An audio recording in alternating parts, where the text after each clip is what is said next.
Hala, ina ni Beyonce biglang umamin kay Kalingap Rab.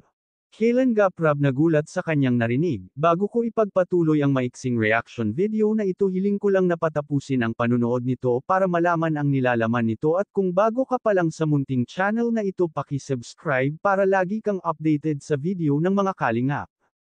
At pakisuportahan natin ang ama ng Kalingap na si Val Santos Matubang, Ate Edna Vlog at si Kalingap Rab.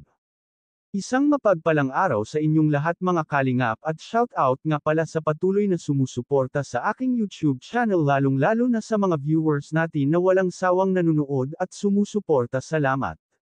Hinanap nga ni Kalingap Rab ang pamilya ni Beyonce dahil wala ito sa kanilang bahay na nasa tabing dagat. Buti na lang may nakapagturo kung saan ito lumikas. Nadatnan nga nila sina Beyonce na gumagawa ng Wally's Ting Ting. Mabuti na lang at may dala silang grocery para sa pamilya ni Beyonce. Bago nga inabot ni Kalingap Rab ang pera, ay tinawag ni Kalingap Rab ang nanay ni Beyonce.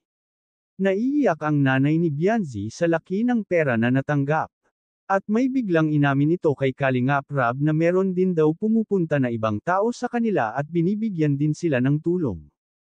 Nagpasalamat ito kay Kalingap Rab dahil simula daw na e-vlog sila ni Kalingap Rab ay marami na daw ang tumutulong sa kanila.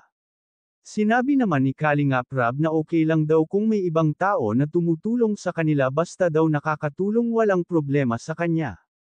Huwag naman sana na matulad si Beyonce kay Erica na biglang nagpaalam at umayaw na sa pagpa-vlog at ngayon binablog na ng iba.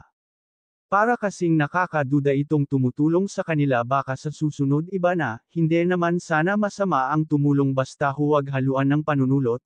Sana huwag ang pamilya ni Beyonce na magpadala sa sol-sol ng iba. Dahil kung mapapansin natin ay parang nabigla din si Kalingap Rab nang marinig yun sa nanay ni Beyonce. Parang hindi siya makapaniwala sa kanyang narinig. Hanggang dito na lang ang update ko mga ka-viewers, maraming salamat at God bless sa inyong lahat.